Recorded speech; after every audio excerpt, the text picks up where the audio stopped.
Lakini utapata umeingia na mtu anakuambia hapana, tuende hivyo. Tuende hivyo aje? Ajua sasa mimi mwenyewe ninajijua niko HIV positive. But sasa wewe haujui. Na sina ile courage hata kukuambia. But sasa hapa unaniambia tulale na wewe bila condom. I was like, hey, mtu umeelewana naye vizuri, amekuchukua, hata mmelipishana, but ukienda mahali amekupeleka, unapata kuna majamaa wengine pale. Na wewe mlikuwa mmeelewana, ni mimi tunaenda na wewe business, mimi na wewe.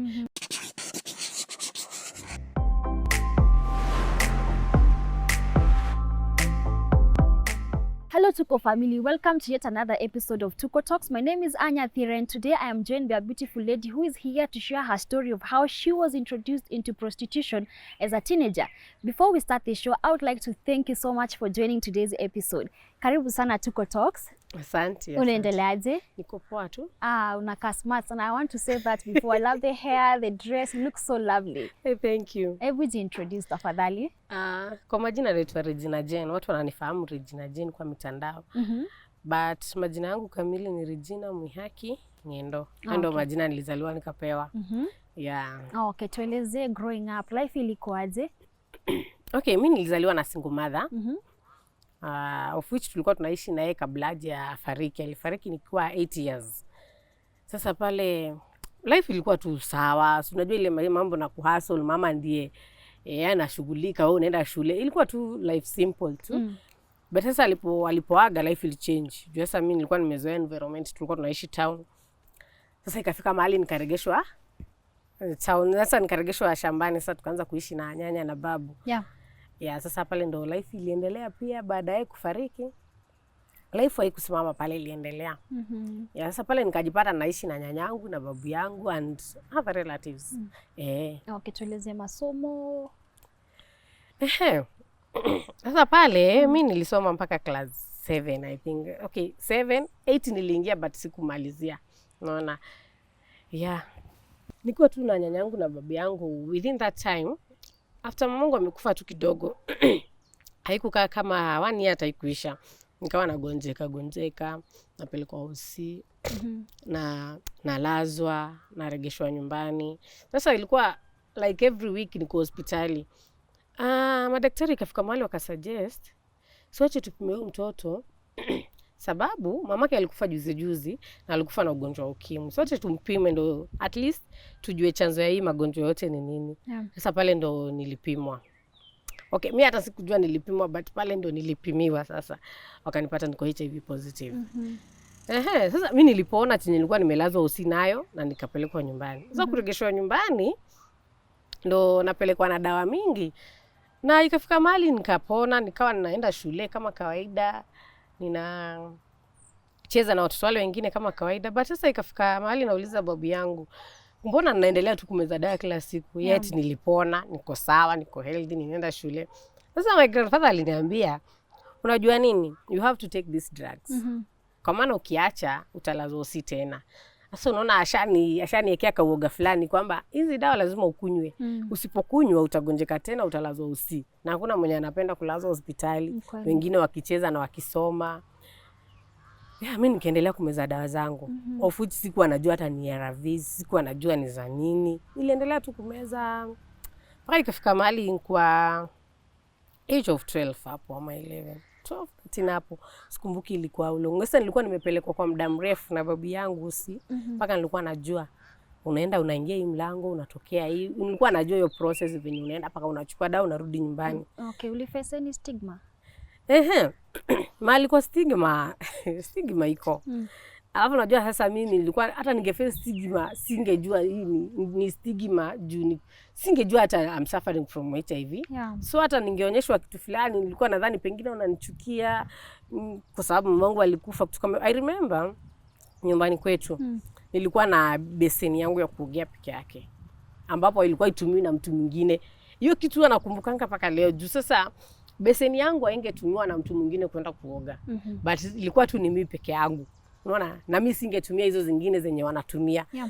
Of which mimi sikurealize wanafanya hivyo sababu I'm HIV positive. Nilikuja kujua baada ya kushajua ndo nilijua wanafanya ndo maana naoganga na beseni yangu peke yangu. Hiyo ni kitu moja nilikuja kurealize.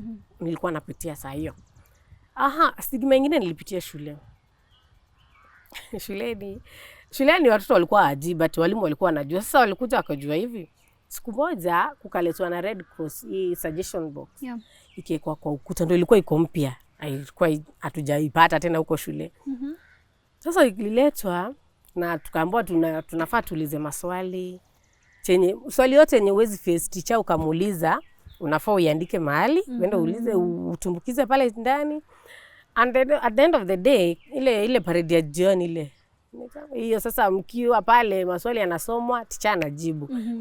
Sasa tukiwa break, ile venye watoto huwa wanacheza, wasichana fulani, wasichana kadhaa hivi, wakawa wanaulizana ile suggestion box ni ya nini? Tunafaa tuulize maswali gani pale? Yeah. Nilikuwa pale and my cousin was there too. Na I think hakujua niko pale, juu angejua niko pale hangesema chenye alisema juu. Walikuwa wanaulizana, sasa tuulize maswali gani pale? Mimi niko tu, unajua mko wengi, mimi niko tu pale nyuma. Tuulize maswali gani pale sasa? Ni maswali gani tunafaa kuuliza? Wengine wanasuggest ni ya sex. Hapana, mwingine anasema hapana. Labda ni ya HIV. Haya, labda hivyo sasa. My cousin aliposikia labda ni ya HIV akamwambia, "Na simuulize Regina." Na Regina wewe iko na HIV. Mwenyewe anambizanga dawa kila siku. Sasa ndo nasemanga angejua niko pale, hangesema hivyo. Sasa pale ndo watoto walikuja wakajua niko na HIV. Sasa pale ndo stigma ilianza. Unapata hakuna mwenye anataka kukaa na wewe. Unajua wanasemanga ni venye tu walikuwa ni watoto. Unajua sasa unaweza pata stigma hata kwa mtu mzima, but wale wali take to another level, yani hawaelewi. Unajua alafu tulikuwa tushasoma hawana the right information. Alafu tulikuwa tumeshasoma kuhusu venye HIV iko. Unajua mtu wa HIV venye watu wanaambukizana, sijui nini. So sasa ukaanza kuogopewa. Sasa nikaanza kuogopa. Sasa ile ni stigma pia niliface pale. Yeah. But naweza sema walimu wenye kwa hiyo shule nilikuwa nasomea, walimu walini take care. Yani hawakunionyesha stigma yote wala unyonge wote. Stigma nilipata kwa wanafunzi. Okay. Sasa pale nilifika mpaka class 7. Nilikuwa class 7. Kuna hafla ilikuwa iko Malindi. Na sasa ile hafla ilikuwa ni ya watoto wenye wako HIV positive. Ilikuwa ni shirika tu linasaidia watoto wenye wako HIV positive. Unaona? Sasa tulikuwa tunatoka Mpeketoni. Kwetu tumekwambia ni Mpeketoni. Tulikuwa tunatoka Mpeketoni unaenda Malindi. Sasa ulikuwa unajipandisha tu, unapandishwa tu gari, unangojewa huko. Sasa wewe utapewa tu conductor. Huyu akifika kuna mtu atakuwa anamsubiri, unaona? Lakini ushalipua siti yako unaenda. Na nikawa nimeenda kama mara 2-3 hivi. Lakini siku moja tuko na nikawa mahali nilikaa kukaja mwanaume mwingine akakaa hapo next. Sasa kukaa hapo next, huyo mwanaume alikuwa na simu ya touch. Mimi mwenyewe hapo nilikuwa sijaiona touch. I was 14 years at that time. Yeah. Nilikuwa sijaiona touch. Na sasa naona ako na simu ya touch tena watu wanaimba hapo ndani ya simu. Sasa kwangu ilikuwa ni kitu kubwa. Sasa nikaanza tu kuchungulia. Kama vile tu mtoto. Ile akili ya kitoto tu. Kaanza kuchungulia, akaona huyu mtoto yuko interested na kuona hizi nyimbo, akanipea simu kabisa. Niangalie, mimi nikaangalia mpaka hiyo nyimbo ikaisha, nikamregeshea simu. Sasa pale nilipomregeshea simu ndio sasa alianza mazungumzo na mimi. Unaitwa nani, umetoka wapi? Nikamuelezea kila kitu, nikamuelezea. Akaniambia unaenda wapi? Nikamwambia pia naenda Malindi, but yeye alikuwa afiki Malindi. Alikuwa anafikia huko barabarani tuseme. Akaniambia asiwache nikuandikie namba yangu. Ukifika utanipigia uniambie umefika. Yeah. Sasa mimi akaniandikia namba na akanipea. Mimi hata sina simu wakati huo. Nikaenda Malindi. But sasa nikaona nitisha aunti yangu simu. Nilikuwa naenda kwa aunti yangu. Sasa ndio hiyo hafla inafanyika. Nilikuwa nasafiri Friday, jioni. Ndio sasa hafla inafanyika Saturday, Sunday narudi. Nasema siwezi omba aunti yangu simu. Nikarudi. Niliporudi Mpeketoni, nikaomba besti yangu simu. Alikuwa tu ni mtu mzima ana simu. Nikamuomba, nikapiga, ulifika, umepotelea wapi? Niko. Tukaendelea kuongea. Sasa siku moja akaniambia aje, unajua nini leo jioni nataka nikuje huko kwenu. Unajua ni mtu nilipomuelezea hata mahali nimetoka. Ni mtu alikuwa mtu mzima. Alijua hata mahali, alijua hata kwetu. Yeah. Nilipomwambia mimi ni wa mtu fulani hata ule huyu mzee namjua. Sasa alijua mpaka kwetu. Akaniambia leo nitakuja hapo kwenu kitu kama saa 4 ya usiku. Saa 4 usiku. Sasa alinipea tu sign akaniambia, unajua wakati hata pikipiki huko zilikuwa ziko nyingi vile. Nikifika hapo utasikia pikipiki yenye imezima hapo kwa gate yenu ujue ni mimi. Sasa mimi nishapewa sign. Akafika na nikasikia na nikatoka. But sasa mimi nikienda pale, nilienda in my mind nilienda kumit huyu jamaa tulimit naye kwa gari. Yeah. Si eti ni jamaa nilikuwa prepared kwa sex ama nini. I wasn't prepared kwa What do you mean kwa prepared kwa sex? Juu sasa venye nilienda nikampata within that time. Ani umefika mambo poa. Alikuwa ashanivua nguo, ashanilaza hapo kando ya barabara na have sex na mimi. Within 2 minutes alikuwa ashamaliza kile kitu. Ndio nakwambia siku hata kwa mind yangu kwamba kuna kitu kama hiyo inaenda kuhappen. Regina, huyu mtu alikuwa abuse hapo nje ya nyumba yenu hapo kwa gate. Ya kwa gate, kwanza kwa barabara. Hapo unajua ni saa 4 za usiku, hakuna huko ni mashambani, hakuna movement sana. Utapata watu saa 4 kwa barabara wakitembea nani. Sasa pia alijua kwamba hata mtu akipita hapa labda mtu mmoja wawili. So within 2 minutes alikuwa ashamaliza kazi yake. Hapo kando ya njia, unajua alisimamisha kwa gate kando ya barabara. Hapo akamaliza. So I was like nilishuhudia hata nduru nitapiga, nikulia nitalia, aba nini nitafanya. At that time nilikuwa bado guilty. Mimi ndiye nimejileta hapa. Unaona? Na uoga. Sasa hata nikienda kuambia nyanyangu kuna mtu amenifanyia hivi na hivi. Kuna mtu alikutuma pale, hapana. Wewe ndio ulijipeleka. So I was like mimi ndiye nilienda pale. So hata nikisema nyumbani chenye nimefanyiwa yani niliogopa, sikuongea. Na pale ndo nilishika ujauzito wa mtoto wangu wa kwanza. Yeah. Sasa na wakati ulishika ujauzito ulielezea babu yako vipi venye ulipata mimba? Mimi sikuelezea mtu nina mimba. Unajua mimba ni kitu kingine haifichiki. Mimba haifichiki. I remember ilikuwa ni mwezi wa 11 nilipata mimba. Sisi mwezi wa 11 mko karibu kufunga shule. Sinakwambia sasa nilikuwa class 7 wakati huo. Tukafunga shule. Disemba ikafika. Hiyo sasa mimba ikamaliza mwezi wa kwanza, hiyo Novemba, Disemba. Sasa January nafaa mrudi shule. Mimba ina miezi 2 tayari. Kurudi shuleni, hata nadhani sijui alikuwa ashaanza kunisoma akaona na mimba ama mimi sijui. But sasa kurudi shule, madam akarealize huyu, unajua wananijua, wanajua Regina, huyu si yule Regina tumemzoea.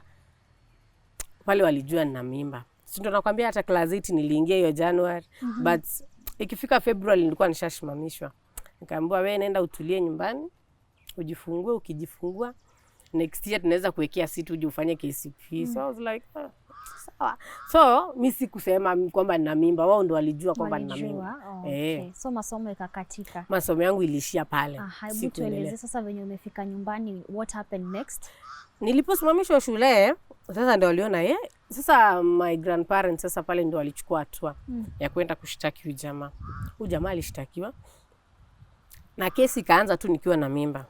Sasa lakini unajua kesi kaanza animation sijui nini hizo vitu. Sasa ikafika bado nikajifungua, bado kesi inaendelea.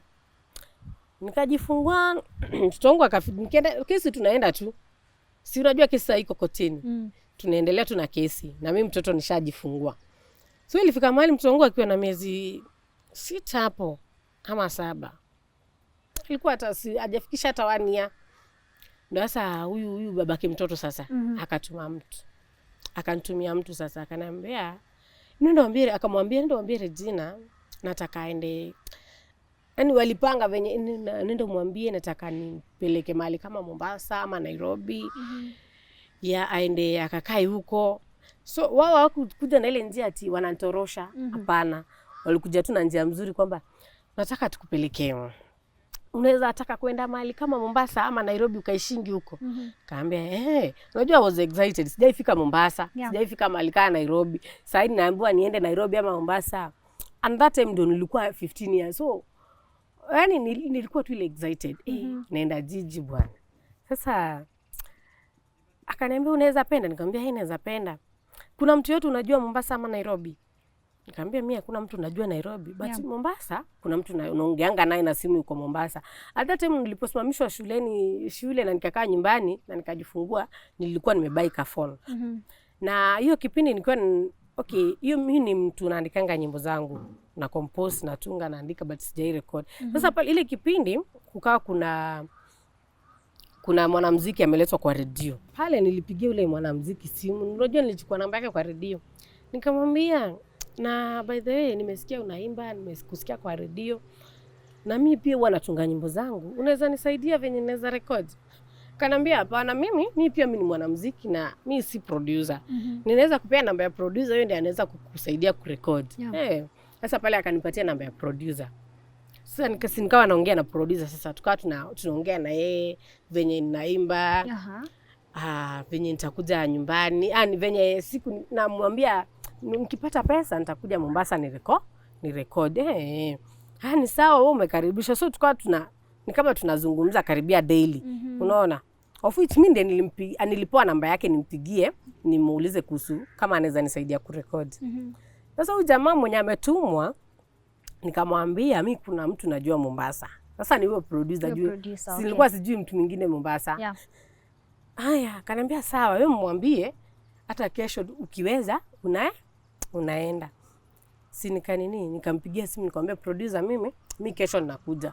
Unaweza ni accommodate for 2 days hivi. Ndo nipate nyumba yangu.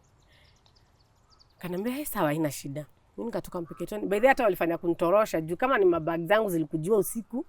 Na huyu jamaa ametumwa na ule babake mtoto ule mwenye yuko na kesi. Na yeye niko na kesi na yeye kotini. Huyu jamaa akaja akachukua bag, mimi nikapewa fare. Sasa nikatoka tu asubuhi vizuri. Ulitoroka na mtoto? Nilitoroka na mtoto. Hata hiyo siku ndo niende, nilisema hata naregesha mtoto clinic, kitu kaa hiyo. Unajua huwezi toka tu nyumbani unaenda tu hivi, unaenda bag nakwambia zilibeba usiku.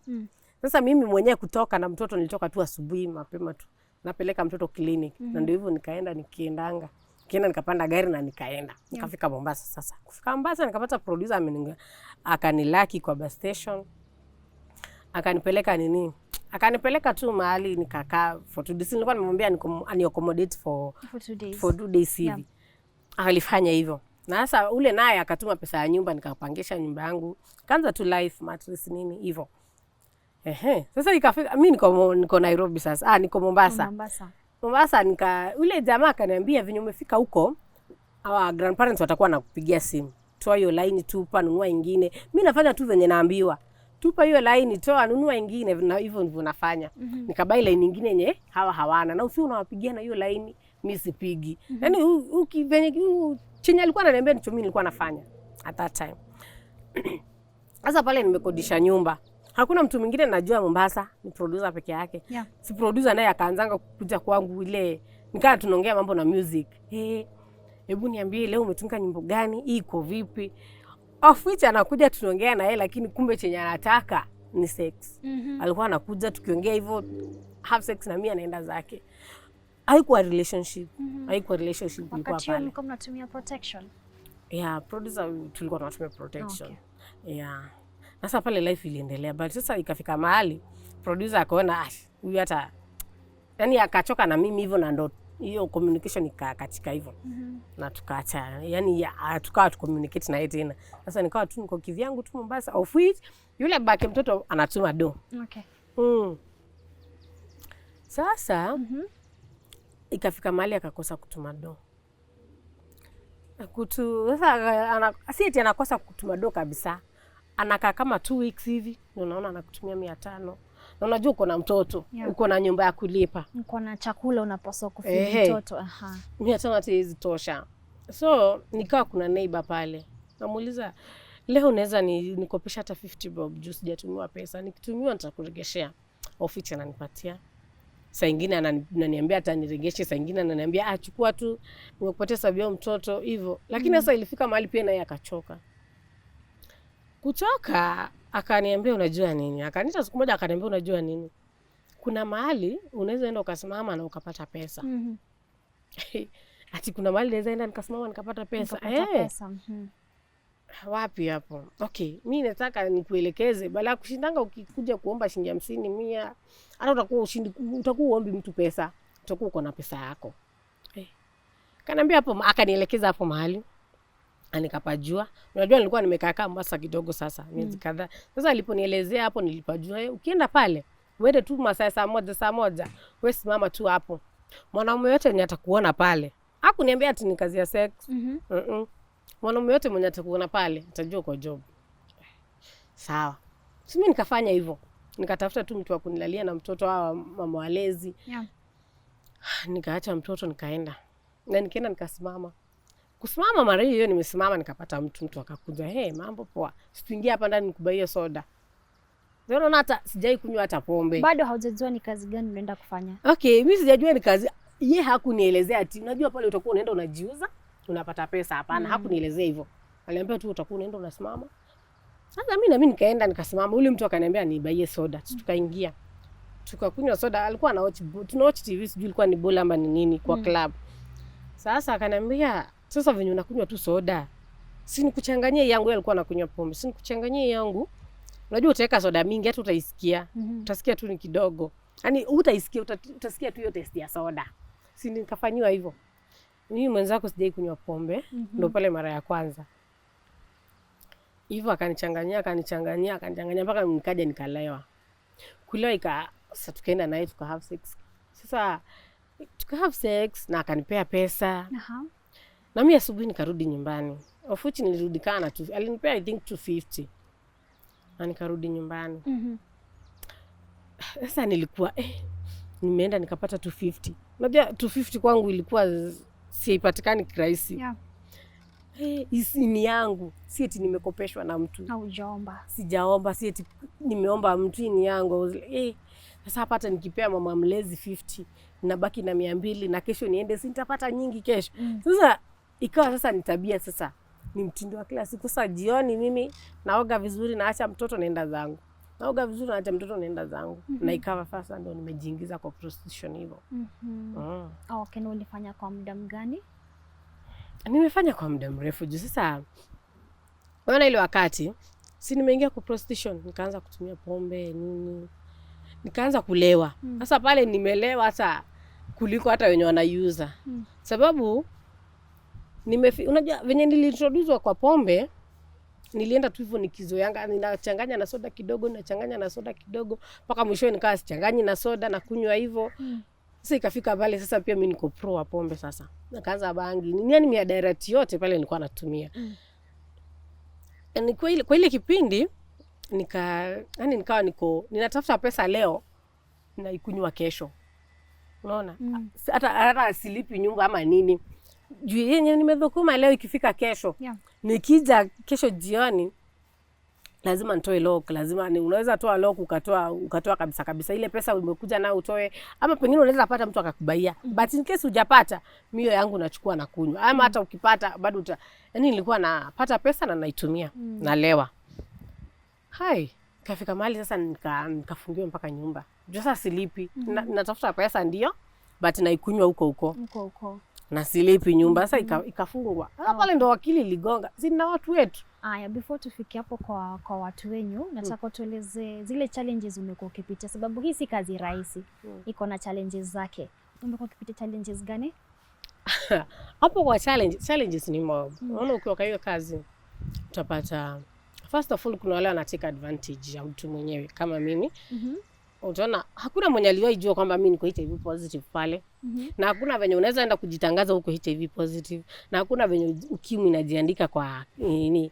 Unaona? Kwa forehead. Sasa ilikuwa hata ukichukua mtu unamwambia okay, pale kitu moja ni kwamba condoms zilikuwa ni lazima. Yeah. Hiyo yani ukienda kwa room yote ulikuwa mnaingia pale. Unajua ile ni street. Pale nilikuwa nasimama ilikuwa ni street ya ukahaba tayari. So room zote zenye ziko hapo ni za hiyo kazi. Ziko na condom ndani. Hata si condom moja, condom mob. Ingine ikipasuka kuna zingine hapo. Unasikia? Na si condom unabai wewe mwanaume unazipata hapo. Lakini utapata umeingia na mtu anakuambia hapana, tuende hivyo. Tuende hivyo aje. Ajua sasa mimi mwenyewe ninajijua niko HIV positive.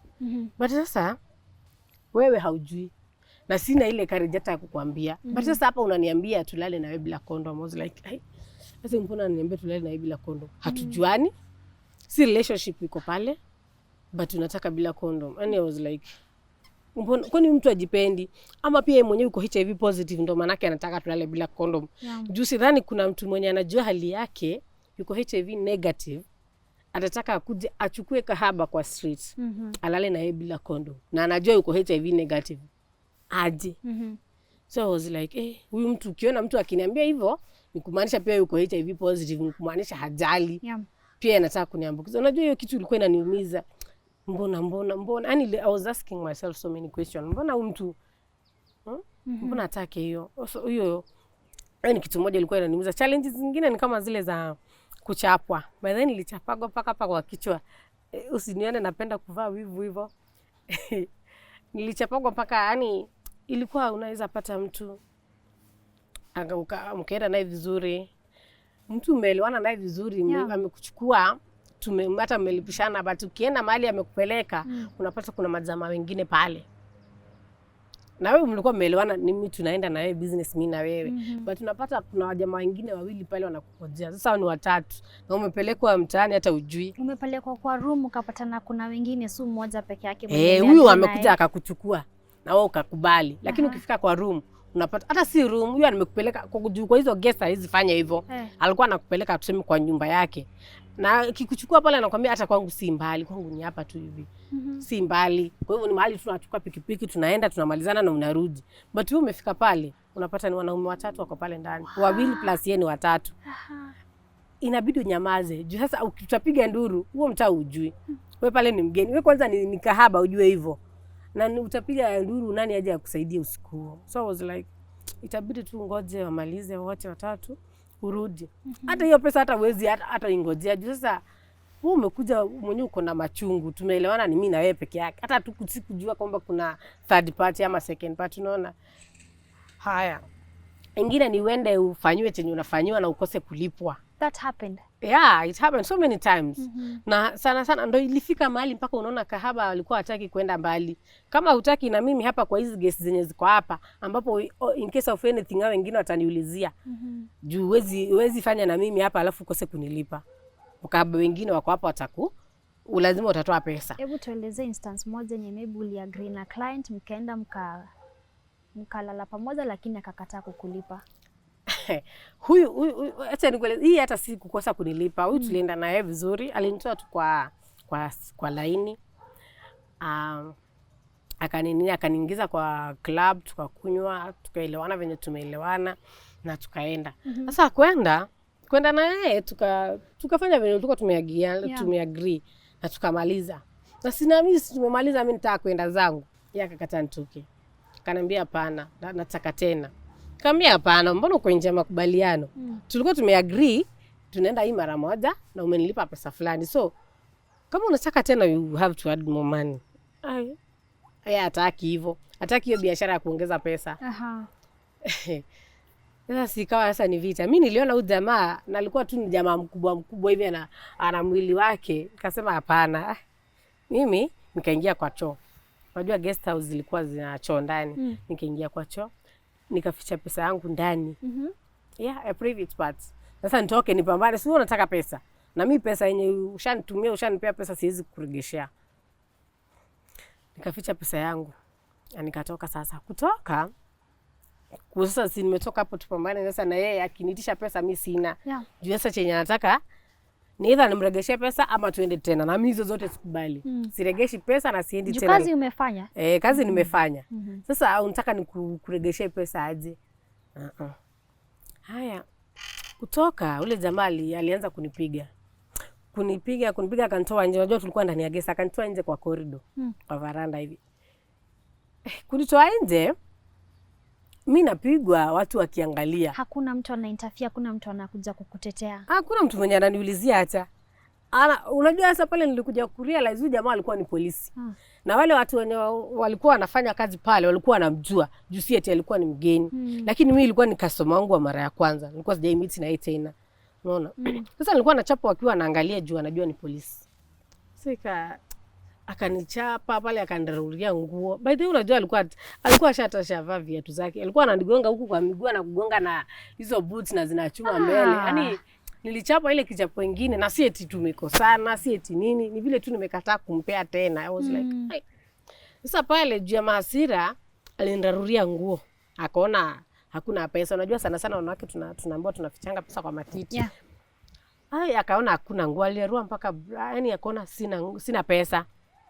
Alichukua simu yangu akagunganisha chini na akaenda. Na akakuacha uchi. Akaniacha uchi. Yeah. Sasa mimi pale ili nijistiri nirudi nyumbani, nilichukua tu sweta yenye ilikuwa tu hapo gym yanikwa, hata sikuwa ijua hata ilikuwa ya nani. Juu hata nilipoenda nayo hata sikuregesha. Juu hata sikujua ni ya nani. So mimi hata ilikuwa ijakauka vizuri, nikachukua. Yaani ilikuwa inanifunika tu uchi peke yake. But nikasema ni afadhali juu nilikuwa sina ingine ya kuvaa. Na nikapanda pikipiki ndio huyo mpaka nyumbani. Kufika nyumbani nikatoa pesa zangu na maisha ikaendelea hapo sasa. Na kuna wale clients ambao maybe ulikuwa unaelezea status yako lakini bado hawasikii ama hawakuamini. Okay. Kitu moja ni hata mtu akutaka kulala na wewe bila condom, hata umwambie aje, bado ata insist tu.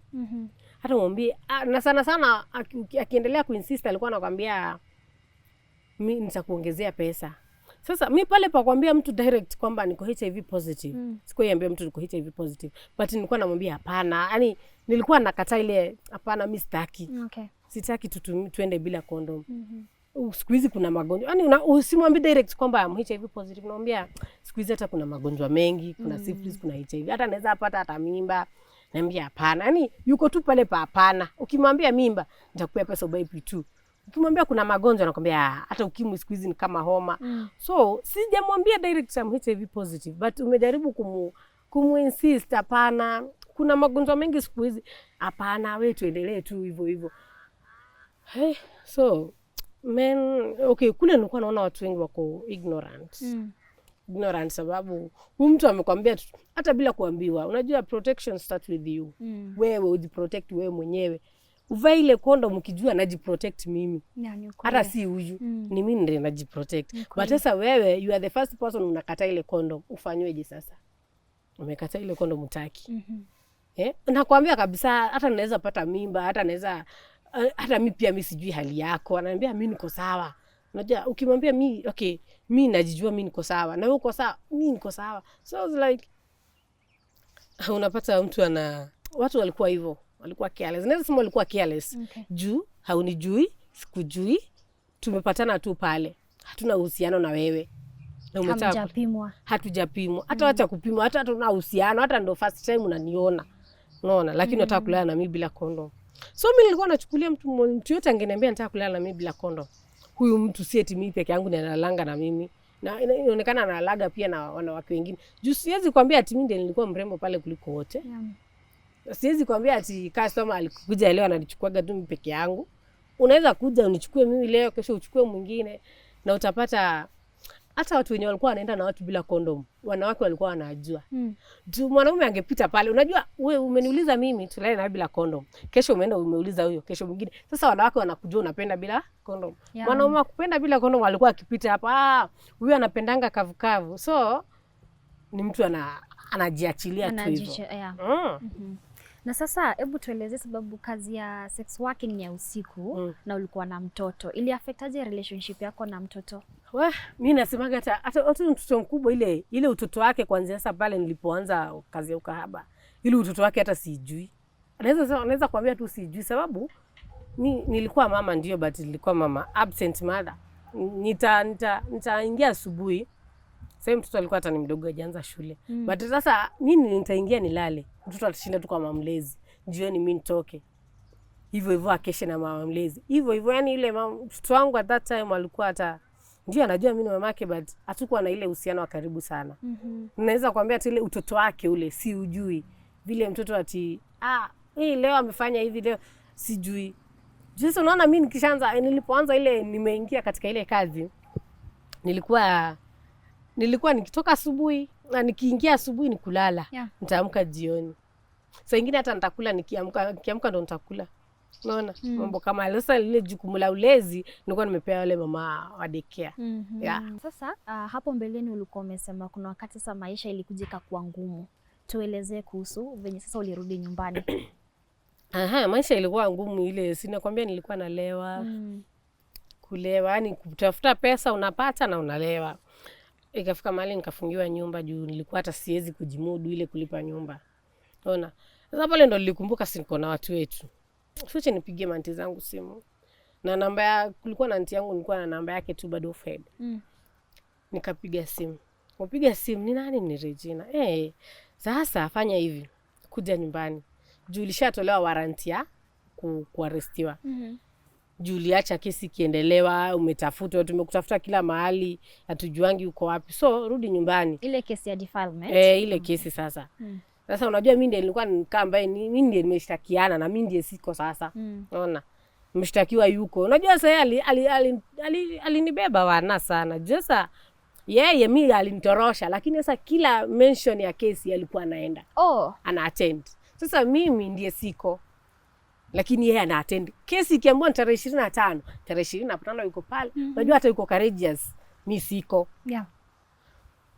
Sasa warrant ikawa imetolewa. Nikamwambia aunti yangu mimi hata sina fare, kanitumia nikaenda nyumbani. Kufika tu nilifika pale Mpeketoni hivi. Nikapeana mtoto, nikaingizwa ndani. Kuingizwa ndani nikapelekwa kotini, niseme nilikuwaga wapi. Mbona nimeacha kesi hiyo miaka inaendelea na siko nilikuwa. Sasa kwenda mimi niliwaambia kila kitu. Nikamwambia huyu ndiye alikuwa amenitorosha. Huyu ndiye alikuwa ananisimamia nyumba nini. Mpaka mahali imefika yeye ndiye alinitoa hapa na kanipeleka kwenye nimetoka. Sawa. Usiende tena. Sikupewa punishment nyingine, niliambiwa tu usiende tena. Ukienda tena sasa punishment sasa ndio itakuwa. Unaona? Nikaacha. Unajua pale hata bado nilikuwa hata sijafikisha 18 years.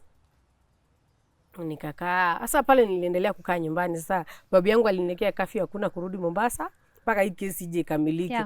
Sasa alikuwa ameambiwa nikienda tena. Unajua sasa mimi niko under 18. Nikienda tena yeye ndiye atachukuliwa hatua. So I was like hakuna kutoka Mpeketoni mpaka hii kesi ishe. Haya. Tukaendelea na kesi. Kesi iliendelea, kesi ilikaa miaka 5. Kukianzia pale ilianzia mpaka mahali ilishia, ilikaa kama miaka 5. Najua kuna hii miaka 2-3 nilikuwa nimetoroka. Hiyo alafu sasa nikaja ikaja. Sasa pale ndo tumalizie kesi, nikawa nimeshika ujauzito mtoto wangu wa pili. Siwezi sema ati nikuolewa, nilikuwa nimeolewa, ni ile tu uhusiano na nikapata mimba. Alafu ikaendelea, sasa kesi ikaisha nikiwa na ujauzito. Ilisha hivi. Wewe hata bwana shindwa. Mimi nasemanga tu Kenya hakunanga justice. Juu sasa ukiangalia tulipimwa mpaka DNA. Juu sasa kila siku mwanaume alikuwa anakataa. Anakataa. Akisimamishwa anakataa. Anasema mtoto si wake. Hata unajua alikuwa hajashtakiwa na mtoto, alikuwa ameshtakiwa ameniweka mimba. Okay, sawa. Sasa alikuwa ameshtakiwa na defilement. Kufika pale anakataa. Unajua alishtakiwa nikiwa na ujauzito. Sasa hii mpaka nimejifungua hata mtoto anatembea bado yeye anakataa tu. Sasa wakasuggest tufanye DNA na serikali ikasimamia juu mimi nilikuwa under government. Ikagaramia mambo na DNA. Mtoto alitoka ni wake. 99.9 ni wake. Na kesi kaisha hivyo. Kasema hakuna ushahidi wa kutosha. Na kesi iliisha hivyo tu. Kwamba hakuna ushahidi wa kutosha. Na mimi nikaachwa na mtoto wangu ni leo. Unajua sasa kesi ishaisha. Ndio hivyo basi. Sasa hata sijaimuona tena huyo jamaa tangu hiyo kesi ishe. Hiyo baki mtoto. Sijaimuona hata sitabari kumuona. But sijaimuona tangu hapo sasa. Na nikabaki na mtoto. Niendelee kulea. Sasa huyo wakati ulikuwa umerudi nyumbani, uko na mtoto, kesi imeisha. Kazi ya prostitution bado ulikuwa unaendelea? Nyumbani sikuwa nafanya prostitution. Nyumbani tu nilikuwa nimetulia. Na pale ndio nakwambia pale ndio nilipata mimba. Na kupata mimba nikajifungua. Kesi ilipoisha nilijifungua na nikakaa hata nilikaa kama miezi kadhaa hivi nikaona hapana. Sasa nimeanza kuwa mzigo kwa ni babu yangu na nyanyangu, nimeanza kuwa mzigo. Nikaona hapana, acha nirudi tu Mombasa. Sasa hii hapa niko na watoto 2, ninafaa nilee. Hawa wenyewe washanilea, nishakuwa mtu mkubwa, lakini sasa nimekuja nikaona kwamba ninakuwa mzigo. Nikaona acha nirudi Mombasa. Pale nikarudi Mombasa. Kurudi Mombasa, ujue mimi sijaifanya kazi yote that time. Hiyo kipindi yote. Sijui kazi nyingine. Kazi yenyewe najua ni prostitution. Sasa hii hapa niko na watoto 2. Nikajiambia sasa siwache nirudi kwa prostitution. Lakini hii round sitalewa sana. Juu last round nililewa sana. Hii round niko na watoto. 2 kwanza wananitegemea. So sitakunywa sana. Nile tu kujipea moyo, sitakunywa sana. Nitafute pesa sasa nilewe watoto. Sasa pale ndo niliingia prostitution round 2.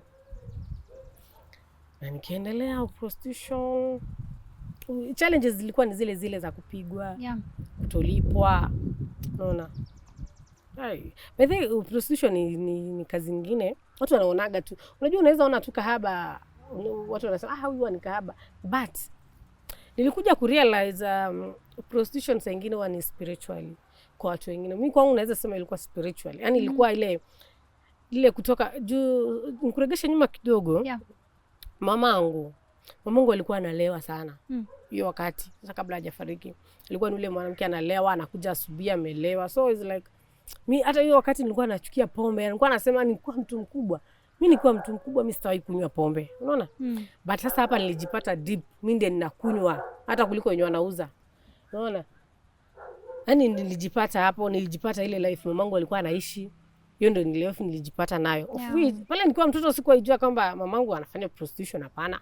But sasa ile life yenye nilikuwa ninaona ndio sasa mimi nilijipata ndani yake. Unaona? So challenges zikawa ni zile. Mimi hiyo wakati nikiwa kwa prostitution nikaa mtu amefungwa macho. Sababu mimi nilikuwa nasema siwezi acha hiyo kazi. Niache hii kazi nifanye gani? Unajua unapata pesa hujachokea. Na hiyo ndio kazi hata ulikuwa unajua tu. Hiyo ndio kazi nilikuwa najua then. Hiyo ndio kazi unajua. Na unapata pesa, unakula, unakunywa. So it's like si life inaendelea. Nilikuwa najiona siwezi fanya kazi nyingine. Niache umalaya niende wapi? Na nilikuwa naona siwezi toka pale. But it happened siku moja nilikuwa tuko prostitution. Nimetoka kazini, acha niite kazi tu. Nimetoka kazini usiku, nimekuja nyumbani. Ilikuwa on Sunday. Watu unajua Sunday waendi shule. Wako tu mtaani wanacheza. Sasa mimi nilikuwa nimejiekelea tu pale na lala. Nikasikia watu wakikuja mbio. Mamake fulani njoo. Mtoto wako ameanguka. Mtoto wangu ameanguka nini? Na alikuwa si mgonjwa. Alikuwa hata hana joto lolote wala nini. Mtoto wako ameanguka. Hebu kuletea mtoto ni ile ameanguka, amefaint. Yuko unconscious. Sasa mtoto hajielewi. Mimi naletea mtoto mbio. Peleke OC ama umpeleke church. Nilikuwa tunaishi karibu na church. Ama umpeleke church. Kuna church iko hapa. Hiyo church iko hapo. Pastor mwenyewe alikuwa tayari ndo anahubiri. Kama utaki mpeleke pale, kama si mgonjwa mpeleke. Juu mimi naambia amfanya nini? Ama pengine ameumia. Unajua mimi mtoto wangu ametoka kucheza yuko tu mzima. Amefanya nini? Kama hakuwa mgonjwa basi mpeleke hapa kwa pastor. Na ndivyo nilifanya. Nilitoka tu mbio. Ilikuwa si mbali, nilikuwa tu mbali kwa kutembea, nikaenda. Kufika, nikapata Asha, nikampea mtoto akapeana kwa pastor. Unaona mimi ndiye nipeleka mtoto akiwa hajielewi. Na aliombewa na nikatoka naye akitembea. Sasa I was like, mtoto wangu ameombewa. Okay, hata kabla sijatoka venye alipona hivi venye alirudi kwa hali yake ya kawaida. Pastor aliniuliza unaitwa nani? Umeokoka? Nikamwambia sikuokoka. Ungependa kuokoka? Mimi nilinyamaza. Nilishindwa naokoka alafu nitakula nini? Alafu unajua sasa nilikuwa najua obvious mtu akiokoka huwezi rudi kwa hiyo kazi ya umalaya na umeokoka. Sasa pale sikujibu kitu. Sasa alafu unajua kuokoka huwezi lazimisha mtu. Wewe unahubiria tu mtu akikubali sawa, akikataa sawa. It's a personal decision. It's a personal decision. Sasa mimi nilitoka na nikaendelea. Sasa hiyo kitu ikawa inaniongelesha kila siku, karibia kila siku. Nilipeleka mtoto pale, akaombewa, akatoka akitembea. I was like, guys, hiyo siku mtoto wangu angefariki kama sikuombewa. Yaani hiyo kitu ikaendelea kuniongelesha yani ndani yangu. Na feel kwamba kumbe maombi yanafanyanga kazi. Kumbe maombi yana happen. Na miujiza ina happen. That was a miracle to me. Sasa nikakaa tu, nilikaa whole year. Nakumbuka ilikuwa 2019. Sasa 2020 nikaamua hapana. Sote nijaribu life kwa huyu mwenye aliniponea mtoto. Yaani nijaribu life kwa God. Kwa sababu nilikuwa ile kazi unafanya si tulikuwa nafanya juu naipenda. Nafanya juu nilijipata pale nikifanya. Unaona? Nafanya juu nishazoea. Nafanya juu hata sioni kitu kingine kubwa. Yaani mimi nafanya tu. It's a life. Na nilikuwa okay, sioni kama kitu at that time watu ungeona kama kitu mbaya. Wewe unaniona mimi ndio unaweza ona kwamba ninafanya makosa. Mimi nilikuwa sioni nikifanya makosa yote wakati huo sasa. Sasa pale nikaamua siache niokoke. Niache ile juu. Sisi sema kuna kitu ilinihapenia huko kwa umalaya ikani push niokoke, hapana. Hii kwenda kumpeleka mtoto sio pale kanisani kuombewa. Hiyo ndio kitu nilizungumzia like aholia. Ile ndio ilinifanya nikataa, nikasema hapana. Ile God mwenye aliniponyeshia mtoto, nataka kujaribu life kwake. Pale ndio niliokoka sasa. Nikaacha prostitution. Okay, that's really nice. Na sasa bado unaimba? Kuimba ninaimba but sijai rekodi nyimbo. Kuimba naimba tu zenye nimeandika. Ninatunga, ninaandika. But hata sometimes naulizanga God, kwani ulinipea talent niwe naandikanga tu nyimbo tu kuzinakaa tu kwa vitabu. Sijaifanikiwa kurekodi nyimbo yote. Okay. Hebu tuimbie kidogo tusikie tu confirm kama wewe ni mwanamuziki. Sawa, kidogo tu. Kidogo tu. Nitakupea kifungu kimoja. Okay, kuna kitu pia ningependa kusema. Unaona hapo upande wa nyimbo, nilikuwa natunga nyimbo kuanzia nikiwa around 10 years mpaka pale nilipojiingiza kwa prostitution. Hiyo muda yote yenye nilifanya, hiyo miaka yote yenye nilifanya prostitution, sikuwahi tunga nyimbo hata moja.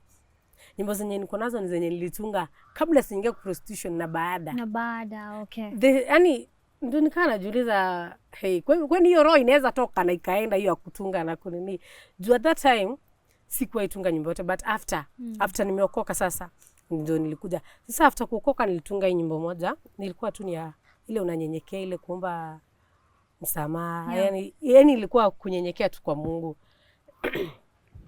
Inaanza hivi, ya kizungu. It's okay, ina shida. As a woman with child and about to give birth, roll and cries out in her pain. So I am in your presence, I surrender and humble. My heart seek your grace, all I need is forgiveness. I repent all my sins. Oh, beautiful. That's so beautiful. Wow. Okay, hiyo nyimbo nikitunga hiyo nyimbo nilitunga na machozi mengi sana. Sababu after nimeokoka ndo nimekwambia nilitunga hiyo nyimbo. Na ndio sasa pale nilifunguka macho. Nikaona mimi ndiye nilikuwa nafanya hii mambo yote. Mimi ndiye nilikuwa naenda nalala na mtu ananilipa. Sasa pale ndo niliona mimi ndiye nilikuwa nafanya hivi vyote. Of which unajua sasa pale mimi nikiwa katika prostitution kwa sio kitu kubwa. But pale ndo nilirealize hii mambo yote paka mwenyewe sasa umeokoka ndo unaanza kuona haya. Kwa yale mambo ulikuwa unafanya. But hiyo wakati singeona kitu kama hiyo. Sasa pale after kuokoka niko ni mimi kweli nilikuwa mimi nilikuwa na leo hivi nakuja kupiga kelele huku. Yaani sasa pale ilikuwa tu nile kunyenyekea tu. Okay. Na tukimalizia kuna wale wanawake ambao wako kwa prostitution, wasichana wadogo lakini wanataka kuquit, which is not an easy thing kufanya, especially kama umefanya kwa muda mrefu. Ungewa advise aje? Acha nikwambie. Kuquit prostitution ni wewe mwenyewe ufanye uamuzi. Kwa maana chenye unachofanya, unajua wacha nikwambie kahaba wao wanajijaza. Ukiwa pale hata wezi ona kitu kubwa. Wewe uko sawa, life inaendelea. Sasa wewe unayemuona ndio unaona huyu mtu anakosea, but sasa mimi ningependa kukuambia kwamba si kitu poa. Hiyo prostitution yenyewe, hiyo life si poa hata kidogo. Unaona, hata mimi mwenyewe nasemanga venye nilijipata yuko ndani na nikiangalia nyuma mamangu naye alikuwa tu katika hayo maisha. So hata huwa anaombea tu msichana wangu sana asije naye akaanguka katika ile. Jusa naona nilikuja kurealize kitu kingine. Mamangu alipata mimba yangu akiwa na 15 years. Mimi nikaja nikapata ujauzito nikiwa na 15, nikaja nikajifungua nikiwa na 15 years. Ile life alokuwa naishi nikaja nikajipata kwa hiyo life. So I was like, Mungu, ninaomba msichana wangu sana. You have to break that cycle. I have to, okay, I believe kwamba when I was delivered ilishia pale. But unajua bado kuna ile woga ya mzazi. Singependa mtoto wangu aishi ile life, unaona? Na si life poa. Ndio maana inaweza advise mtu hapo nje kama pengine anafanya hii kazi na anaangalia hii clip. Aache tu. Unajua ufanye ule uamuzi. Unafanya uamuzi wa leo lakini ile uamuzi utafanya saa hii ndio itaamua maisha yako ya baadaye. Juu ukiamua saa hii kuacha utaona maisha mengine tu mazuri kando na hiyo prostitution. And what message do you have for your daughter and your kids? Because I know one day they're going to watch this clip and pia wanaweza kwa wakisikiza vitu like your mom is like this and like this. I just want you to take this time uongee na wao. Me, my daughter and my son. Chini naweza kuambia sasa, unajua sasa hata ndo ile sasa ndo ile time nasema kwamba mimi ni mama juu sikuaga mama. Yeah. Nilikuwa tu mama tu ile mama jina, but sasa ndo niko karibu na wao, sasa ndo nimebondi na wao after kuacha prostitution, ndo nilijipata sasa ndo naanza kubondi na wao na nina take time na wao, ninawalea vizuri. But kitu kingine ningependa kuambia ni kwamba hata wakija wakiona hii clip watajua kwamba ile maisha, like my daughter, I know she can understand. Yeah. Juu ameniona, my son he can't understand anything. My daughter anaelewa, alikuwa ananiona nikienda nikirudi, na ni mtu hata hiyo memory pengine atakuaga nazo akiwa mtu mkubwa, unaona. Atakuwa anajua mama alikuwa anaenda usiku anarudi asubuhi, so anajua ile kazi ilikuwa anafanya, unaona. But ningependa kumwambia si kazi poa. At any time akija akijipata ati pia ameanguka kwenye hiyo mtego which haita happen, ajue kwamba si kitu poa. Yeah. Si kitu poa kabisa. So prostitution is not a good thing. Okay. So singependa kabisa, but nawapenda sana. I was not there for them, but now I'm there for them. Okay. Yeah. Sawa, asante sana. Na kuna kitu ambacho ningetaka tuguzie before tumalize. Unafanya kazi gani leo? Mimi sasa ni hustler tu. Mimi sasa okay, nina baking. I'm a baker, but baking nafanyaga tu kama part time. Juu sasa niliona baking sijaingia kwa ile industry sana. So mimi nafanya kazi ya kuuza chipu tu. Okay. But ukinipea order ya cake I bake. Oh, okay, sawa, that's nice. Na pia ningependa kuongelesha watu wenye wanaishi na HIV. Unajua unaweza kuwa kwa pale nje ukasema hey, mimi ukaona kama umepata HIV ukaona kama maisha yamefika mwisho. No, life haijafika mwisho. Nasemekana kuvunjika kwa mwiko sio mwisho wa kupika. Yeah. Lazima utapika hata mwiko ukivunjika. So umepata HIV leo, si eti utakufia pale juu ushapimwa imetokea line 2, hapana. Lazima life iendelee. Na sasa kujikubali ndio kitu cha maana kabisa. Unaweza jifanyia wewe mwenyewe. Unaona? Ukijikubali, yes, nimejipata kwa hii hali, nimejipata niko HIV positive, na unakubali na life inaendelea. Okay, perfect. Ukijikubali utameza dawa zako vizuri. Ukijikubali utaendelea na life vizuri. Na pia watu wenye wako HIV negative, ningependa kuambia mtu, every time you have sex, your HIV negative status ina expire hapo. So wendi sasa wewe umejua kama mnafanya sex na mtu mwenye uko HIV positive ama negative. Juu sasa ukienda ukifanya tu sex hivi na ujui hali ya mwenzako, pia pale unahatarisha maisha yako. Ukweli. Yeah. So napenda kuambia watu condomize. Napenda kuambia sana watu wa condomize. Unajua watu wanasemanga sijui condom si tamu, but in reality kama ukiona condom si tamu, my friend, ARVs are free. Wewe ukishindwa kutumia condom na ujui hali ya mwenzako, ARV tunapewa bure. Yeah. Na utazikunywa for the rest of your life. Utazikunywa for the rest of your life. Well so said. Kama utaki kutumia condom, unaambiwa tumia condom ziko. So siku hizi hata zinapeanwa free. Unaona? Kujikinga, protection start with you. Lakini ukishindwa hivyo, ukishindwa kutumia condom, unataka nini tena? Okay. Well said, Regina. Na najua, I know, because you're very wise with the words that you're using, venye unaji-express and all that with the advice.